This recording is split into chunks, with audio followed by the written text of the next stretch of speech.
Support WrestleTalk! Give us a subscribe. Thanks for your support on Patreon. Luke's favourite fan, the one, the only, the awesome Bubba. Bray Wyatt is actually a lovely cuddly baby face, until he tries to bash your head in with some kind of mallet. 2010 Daniel Bryan returns, and the main event is an absolute disaster. I'm Ollie Davis, and this is WWE TLC 2019.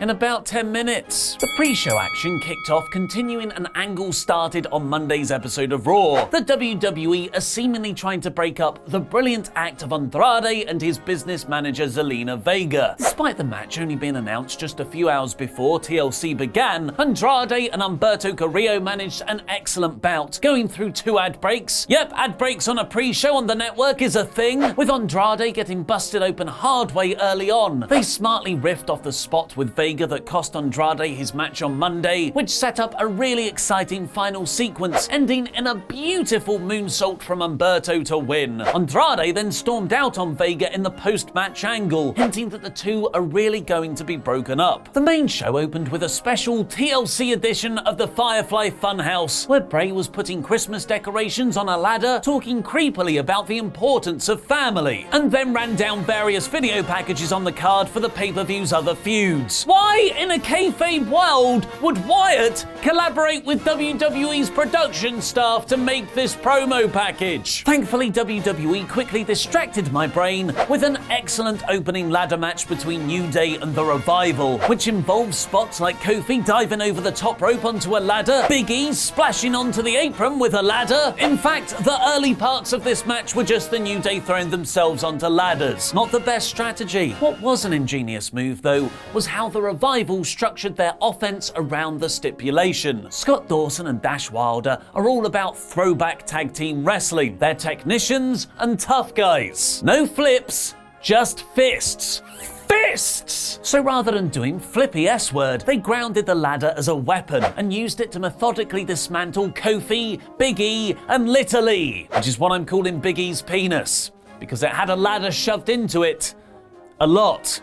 Thankfully, he recovered to play about 3 minutes of ladder Lego, awkwardly setting up a 3-ladder climbing frame in the middle of the ring, allowing for a thrilling final third of suplexes through ladders, a big ending off a ladder, and Kofi hitting an amazing tightrope springboard tornado DDT that earned a standing ovation from the crowd. Kofi would unhook the tag titles for the New Day in what was a very, very good match. Perhaps too good, as it seemingly burnt out the crowd for the rest of the night, or they were just never into any of the storylines or characters presented to them afterwards. The first victim of this was the excellent encounter between Buddy Murphy and Aleister Black, who had an NXT TakeOver-worthy clash, with the only thing missing being an emotionally invested crowd. Both guys were brilliant from the start, moving around incredibly slickly, having subtle stare-down spots and a blooded nose for Black, but it was the finish that was the true masterstroke. After staring at each other from across the ring, Black and Murphy built one final strike exchange, having a crazy flurry before Aleister hit the Black Mass for the win from out of nowhere.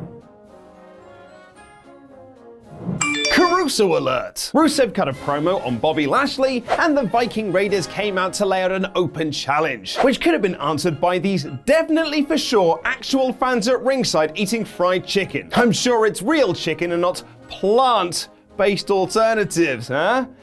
Also, it's going to be great when someone gets put through all of that chicken, mashed potato, and gravy. The Raiders' challenge wasn't answered by AOP or the returning Usos, but rather the OC, which made sense as they basically said on Raw they were going to answer the challenge, and Dave Meltzer has been reporting for weeks that this match was booked for the show. Sadly, it was a rather bland affair that you would expect to see in the 3rd hour of Raw, and the crowd treated it as such, which certainly wasn't helped when the ref counted out both teams for a lame finish. Then after the match, Viking Raiders set up to do what everyone was waiting for since Chekhov's chicken was introduced, seeing Carl Anderson get put through said fried chicken. But for some reason, the fans took their chicken away and the Raiders cleared off all the condiments and potato, meaning Anderson was put through just a regular table. Why set up all of that stuff if you're not going to fully pay it off?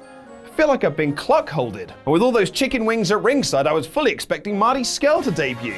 Braxton alert! She interviewed The Miz, who said he'd moved his family to an undisclosed location, presumably to save them from the boredom of watching Roman Reigns have a TLC match against Baron Corbin. King Corbs cut a standard heel promo, and his boys decided to attack the big dog before the match officially began. But not all at the same time, you understand. They did it one by one like terrible goons from the 60s Batman show. Look at you. You don't even have a name tag. You stand no chance. This was standard Roman Reigns stuff, with the heel working him over for a long time, while the crowd waited for the ooh-ah superstar comeback. Dolph Ziggler attacked Roman during the match, and the mid-card Vortex sucked in the Revival to also help out because heels. At one point, it felt like Roman was seemingly outnumbered by 20-odd people, and Corbin won when Roman couldn't overcome those odds. Where are Roman's friends? This was boring, with no reason whatsoever for it to be a TLC match, and there wasn't enough made about the dog food, which has been the central part to all of this build. Plus, I'm really down on mid-card Vortex groups involving Baron Corbin and Dolph Ziggler at this point. Thankfully, the night was picked up by Bray Wyatt, who wrestled The Miz next in his Mr. Rogers getup. This is one of those things that you don't think is going to work,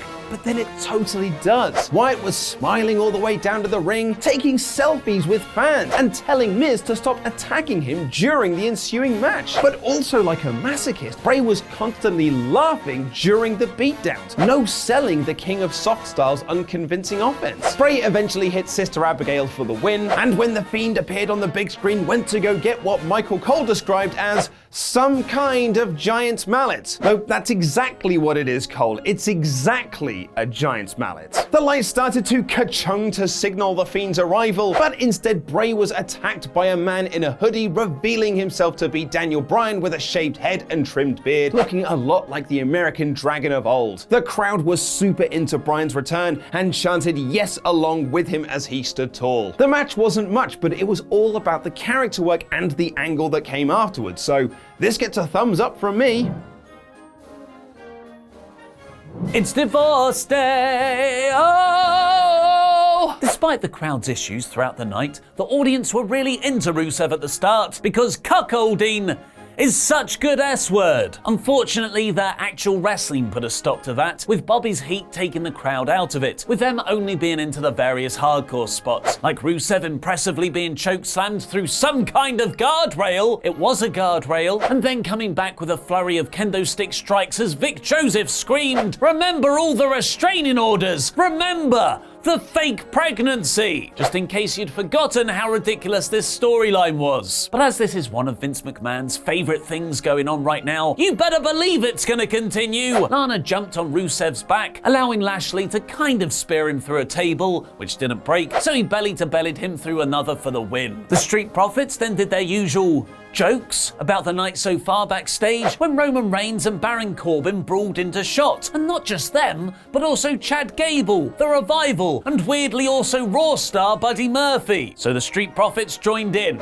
This was weird. I was initially pleased Becky Lynch and Charlotte versus the Kabuki Warriors was getting the main event spot, with the context of last year's TLC being headlined by 3 of these 4 women. Sadly, this match was nowhere near as good as that one, and was seemingly thrown off track by an injury early on. It appears Kairi Sane suffered a concussion somewhere in the opening third, perhaps when Becky threw a monitor that accidentally struck her in the back of the head, and it caused a sequence of botches that the match could never recover from. Firstly, Sane weirdly collapsed on trying to deliver a flying elbow to both Charlotte and Becky on a table, didn't react when Charlotte speared her, and then struggled to get herself up to take a powerbomb through another table. What made that last spot even more uncomfortable was how frustrated Charlotte appeared in delivering it, shouting several swear words that the network had to cut out, leaving Sane looking visibly upset on the floor, and Asuka, who's meant to be a heel mind you, carefully seeing if she's okay. I don't know why Sane wasn't taken out of this match when she was so clearly not right. By this point, everyone had lost their way, and Charlotte also seemingly got injured when she screamed and grabbed her head off a powerbomb from Asuka through another table outside. The finish came when Becky was climbing the ladder. Damn 2K mechanics! But Asuka grabbed hold of some kind of rope the Kabuki Warriors had tied round the ladder earlier, pulling Lynch to the floor, allowing the Kabuki Warriors to retain. But for the second year running,